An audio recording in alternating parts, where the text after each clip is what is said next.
Goedemiddag, het is 27 mei, ja, de dag dat we vandaag 3 winnaars of winnaressen bekend gaan maken van de voorleeswedstrijden. Gefeliciteerd! 27 mei! Belofte maakt schuld, je bent de winnares van Ritonie! Gefeliciteerd, dat gaat er door je heen! Heel veel.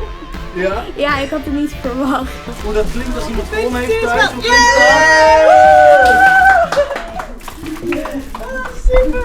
dat? Ga je door met lezen?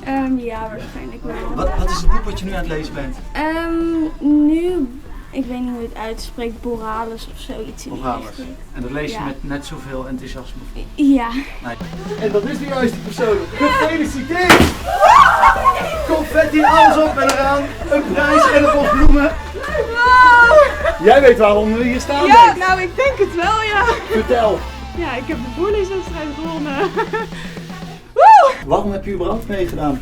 Nou, omdat ik voorlezen gewoon heel erg leuk vind. En ik vind lezen ook heel belangrijk. Dus eigenlijk daarom. En jouw prestatie was echt enorm goed.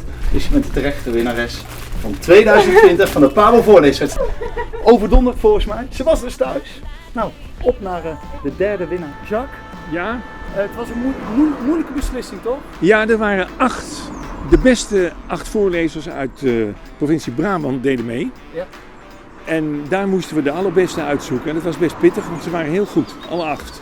Maar een terechte. Winnaar, absoluut. Absoluut. Waar we nu naartoe gaan, die stak toch wel enigszins boven de andere uit.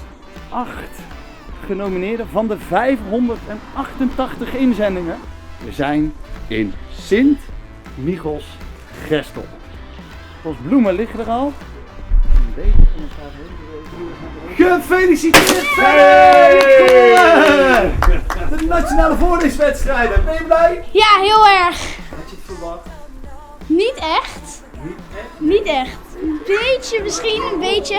Maar ja, je hebt de filmpjes van de anderen niet kunnen zien. Dus je weet niet of je beter was of niet beter was. Maar Ja, ben je blij? Heel erg. Hoe blij je bent?